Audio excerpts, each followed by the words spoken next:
Hello, hi. My name is Izaak, and last year I finished my medical degree, and I'm here to speak to you today about managing stress in medical school. Now, I had a really great time at university.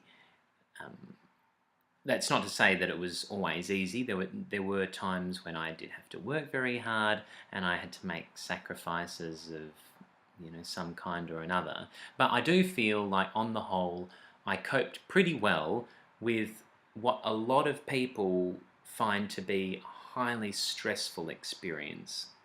And there's a lot about medical school that is stressful.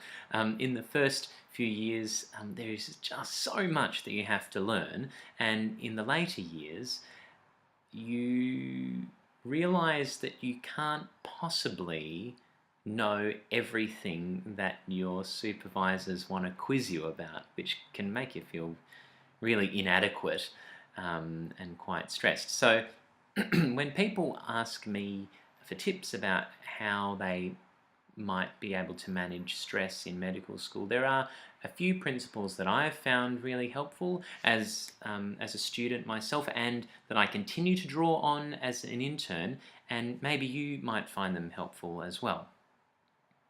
Now, the first thing is to surrender perfection. A lot of people who get accepted into medical school are very hardworking people. They're very obsessional and they're also very perfectionistic. Now, if that's you, you must learn to curb that in. And now, I know that some of this will have been difficult for you to hear because you're all amazing.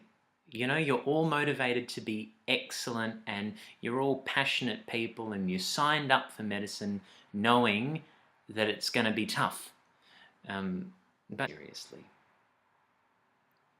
surrender perfection, don't be boring, and keep it real.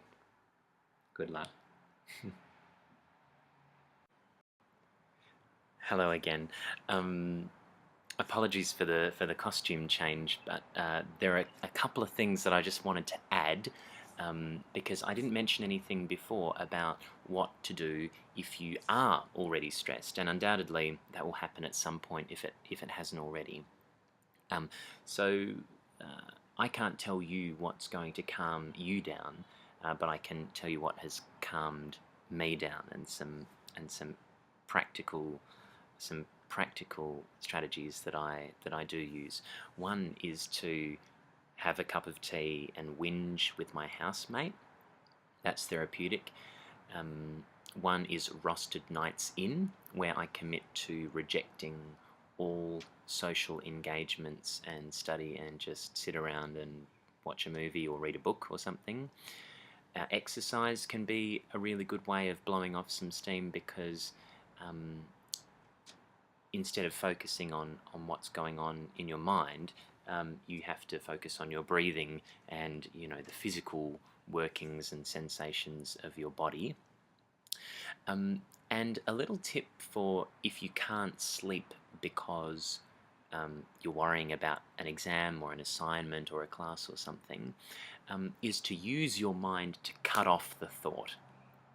So, for example, I use a visualization of a blackboard, and the thoughts that enter my mind are like images that come onto the blackboard, and I use my my chalk duster to wipe off those images before they become complete. And it does take a conscious effort to keep the blackboard clean for a while, but I find it's very helpful in stopping me ruminating and letting the issues that have occupied my mind through the day sort of continue to occupy my mind and overwhelm me in the evening. And another helpful thing if you're trying to sleep is writing a list of your thoughts, or a mind map or something, so that you can give your mind permission not to think of them. I often find that half the worry is actually trying to remember the important things that you need to do or follow up on the next day. So if you have it on paper, it takes the burden off your mind and puts it on the paper, and that can help release some of the tension that might be keeping you from sleeping as well. Anyway, I hope that's also helpful.